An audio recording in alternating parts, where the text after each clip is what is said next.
2009 model. এটা হলো IL গাড়ি, বুঝছেন?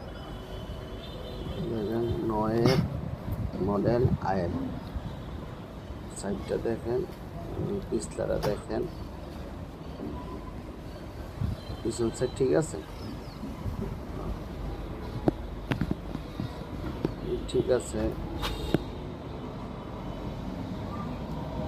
সাইডটা একটু ঘষাটাও আছে, ভিতরে ঢুকে নাই। যে ভিডিও করছে রাগ হয়ে আছে, একটা ভিডিও করতে পারত না।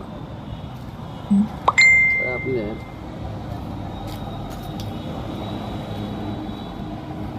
এত ভালো ভিডিও করতে তোমরা দাম চেয়েছে মালিক 11.5 লাখ